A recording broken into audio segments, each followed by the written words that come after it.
They're not even here legally. They didn't enter the country the proper way, and they're immediately in court demanding rights and claims under our laws. This is outrageous.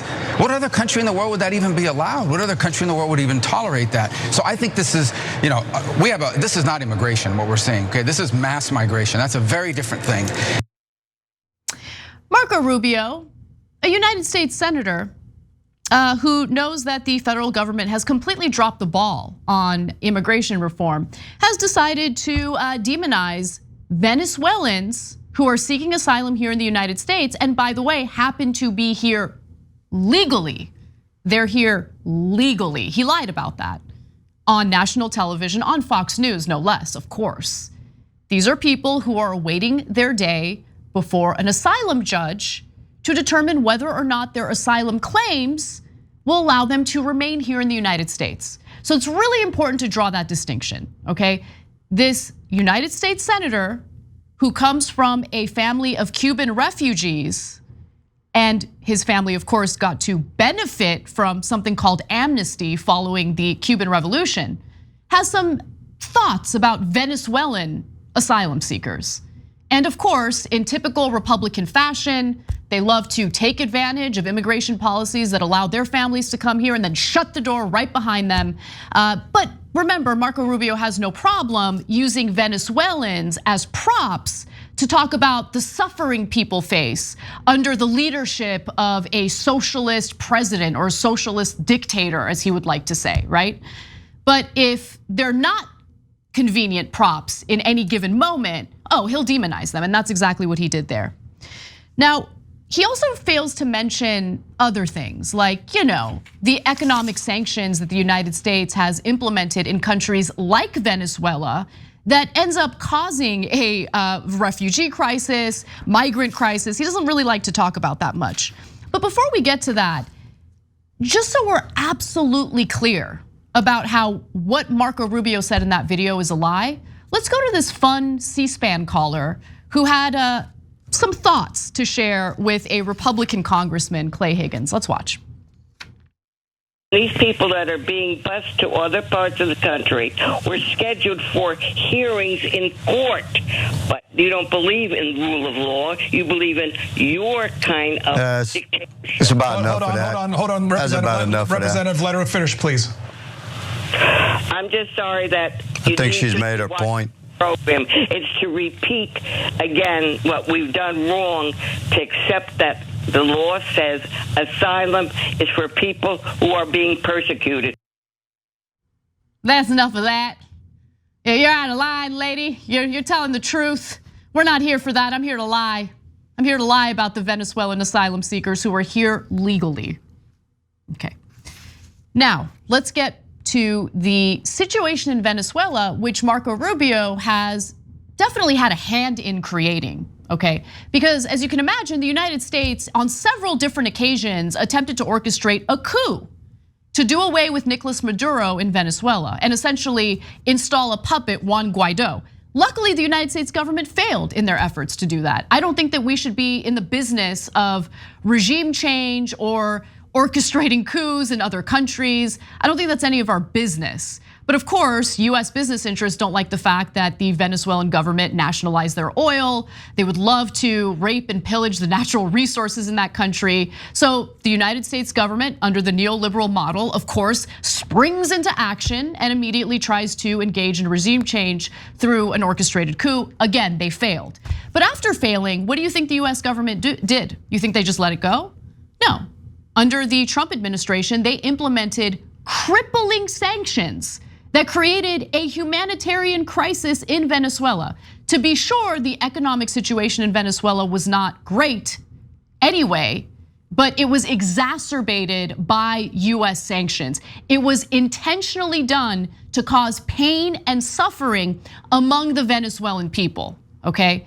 Now, prior to that, the economy was in shambles because of the fact that the oil prices had gone down so much, and Venezuela was highly dependent, its economy was highly dependent on the export of oil. And so they do have economic issues. I don't want to minimize that, but again, those economic issues were intentionally exacerbated thanks to sanctions that were supported by people like Marco Rubio. And when people get desperate, do you expect them to not leave the country looking for better opportunities for themselves and their families? I want to go to the next video because there was a great conversation a few years ago on Democracy Now! Jeffrey Sachs, who's a professor over at Columbia University, talked about the impact of these types of sanctions and how it leads to migrant crises like the one we're experiencing right now. Let's watch.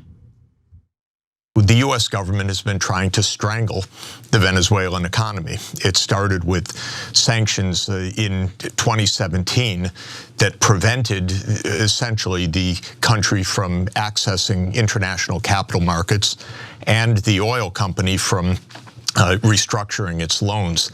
That put Venezuela into a hyperinflation. That was the utter collapse.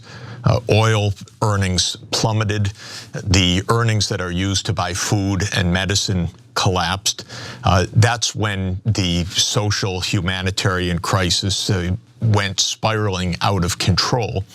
And then in this year is with this idea, very naive, very stupid in my view, that there would be this self-proclaimed president, which was all choreographed with the United States very, very closely.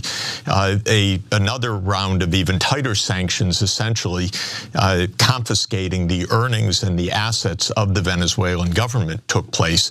Now Venezuela's in complete, utter catastrophe. First, before I make a substantive point, let's just give a round of applause to Jeffrey Sachs for stating what we never hear in corporate media. And the guy's got a great head of hair. You got to hand it to him. You really do. Okay, now let's get to the substance. Everything he said was correct. The United States government creates these crises that then leads to a migrant crisis.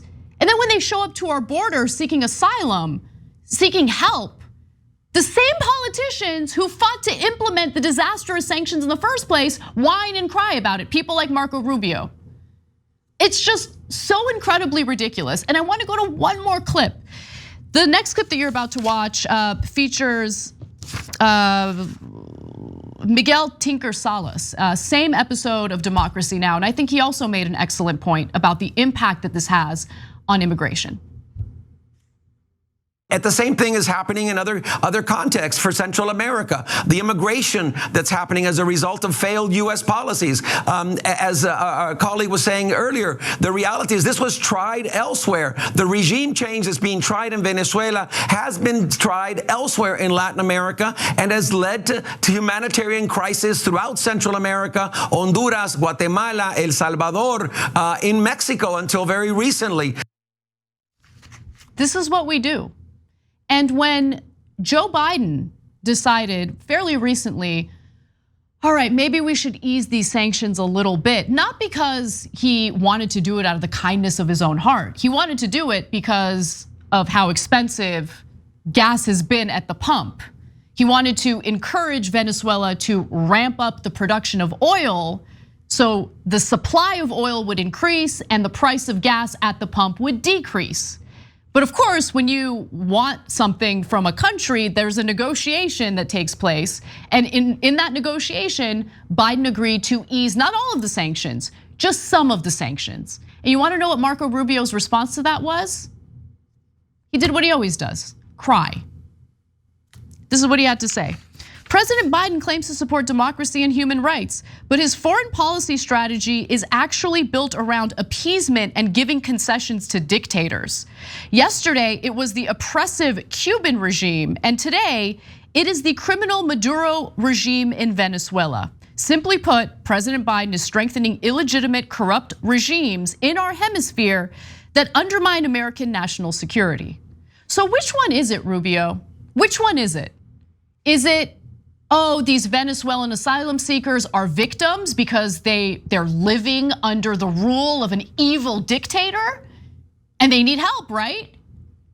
Or are these people who are coming into the country illegally? Are these people who are dangerous? I mean, you're part of the right wing, right? So line of thinking clearly is migrants must be bad news, except for the Cuban migrants. You know, the ones who came here and didn't have to worry about getting deported because we gave them amnesty following the Cuban Revolution, something your family got to take advantage of. I'm so sick of the endless theater in federal government. Endless theater, okay? Our immigration system is broken. Asylum seekers do not get an answer from immigration judges for years. That is a problem. You have businesses in the United States exploiting undocumented immigrants because they can pay the undocumented immigrants whatever they want. It's not like these immigrants have any, recourse. It's not like they're gonna go to the authorities about wage theft. So I think there's an intentional reason for why we haven't done anything about immigration reform. I think their donors benefit from the fact that we haven't done anything about it. And in the middle, you have all of these people who are suffering, who get used as political pawns, and just essentially are dehumanized, as if they're just objects to use in their little political theater that they engage in, day out on news, on the Senate floor, on the House floor. It's disgusting. And the people who lose at the end of the day are all of us, because there's never any solution from the federal government on many issues, including immigration.